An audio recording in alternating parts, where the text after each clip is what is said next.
berasal dari SD Negeri Tinggal Lor 1. Mari kita belajar tentang mengolah sampah organik menjadi pupuk. Mari kita lihat keseruannya.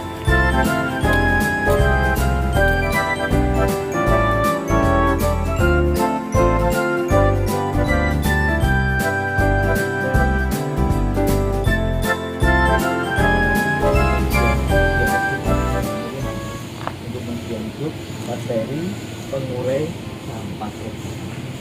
Dan misalkan sampah yang masuk di sini organik itu bersih dari minyak.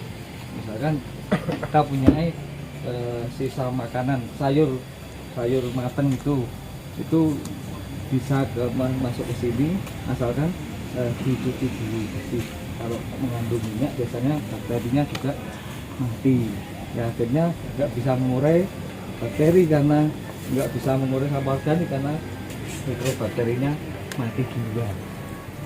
Berarti kalau misalnya sampah organiknya basah gitu enggak apa-apa? Enggak apa-apa.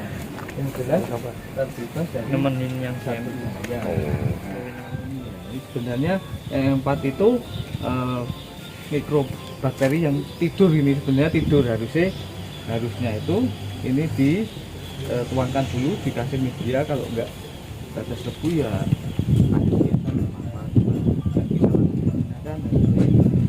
biar dia hidup dulu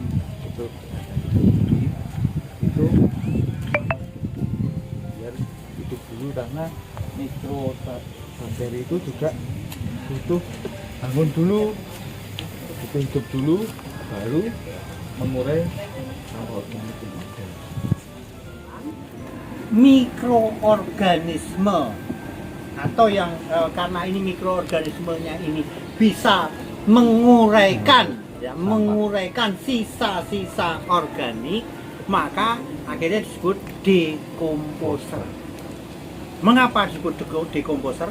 Karena dia bisa menguraikan zat-zat yang terkandung di dalam baik tanaman atau bunga ataupun sisa-sisa kotoran hewan dan sebagainya itu menjadi senyawa-senyawa kimia atau menjadi zat-zat yang disebut dengan unsur hara ya. Hara yang bisa diserap akar. Itu berarti prosesnya fermentasi itu adalah dekomposisi. Ingat-ingat ya, nanti barangkali di sekolah ya. Proses tadi fermentasi berarti dekomposisi, merubah ya senyawa-senyawa yang menyusun dalam katakanlah dalam ini tadi ya menjadi zat-zat yang bisa diserap oleh akar. Maka ini berubah, maka dekomposisi.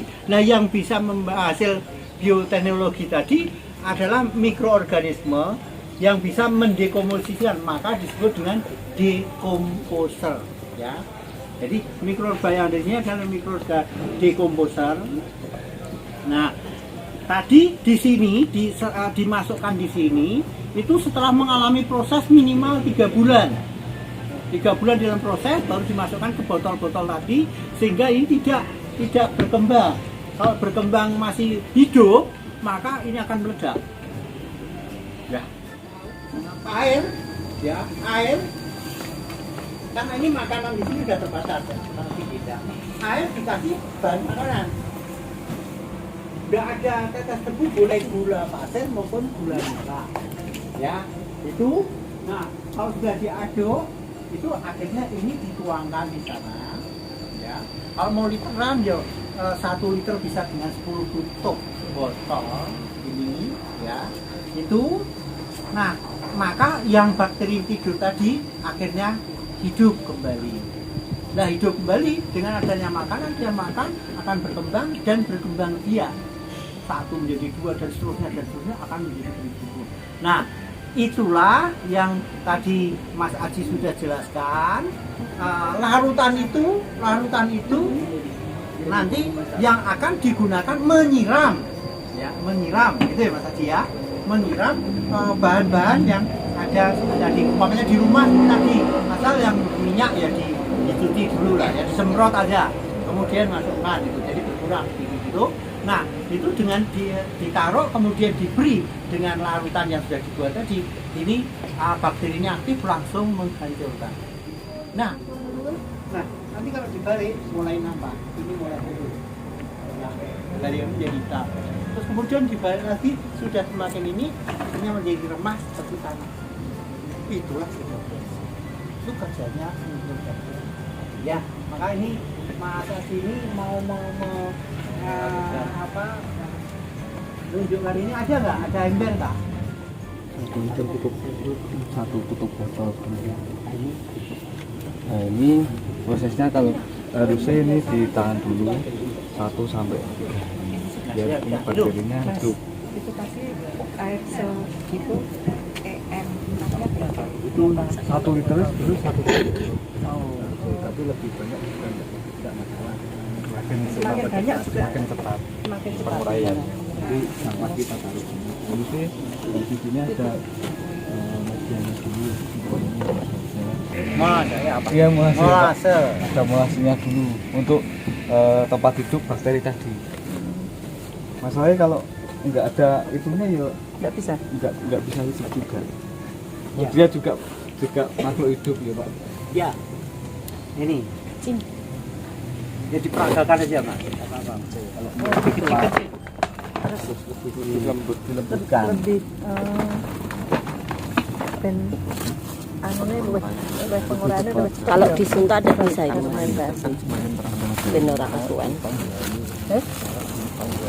Ternyata Fermentasi. selama tidak ngongkos itu tidak OPD sama-sama organik Pak. Itu yang saya buat dari awal itu masih hijau sama yang sudah kering.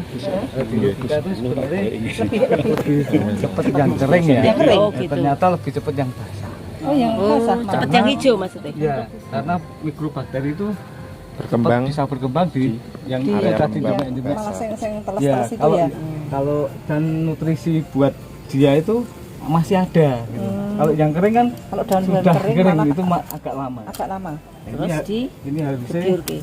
optimal sebenarnya pakai semprotan gitu. Disemprot jadi kan iso merata. Enggak harus basah semua kan, harus di atasnya sampah. Oh, berarti ini tah Ya. misalnya besok ada siapa lagi, Besok tak suntak setelah iki kita lagi. suntak sini, kita semprot lagi atasnya. Heeh. Itu Jadi nanti tarik mana pokoknya mau tanda bakteri itu nanti bekerja ya, sampah organiknya habis Bu. Nanti Apanya sing habis? sampahnya Oh, organiknya itu ini terus turun terus Bu. Ini Oke. segini ini 5 sampai 6 minggu. Ya. Tapi kalau memang itu mau digunakan sendiri, itu lebih mudah lagi. Jadi kotoran-kotoran hewan itu tadi ditaruh larutan ya bioorganik tadi, ya. Kemudian setiap minggu dibalik 3 kali pembalikan, berarti 3 minggu, ya. Itu digunakan untuk pupuk sudah tidak apa-apa, aman. agak panas ya Pak. Ya, itu. Jadi itu dan kandungannya jauh lebih lengkap daripada umpamanya aku pergi aja itu kan kandungannya cuma di Kita sudah selesai melihat proses composting dan semoga bermanfaat. Terima kasih.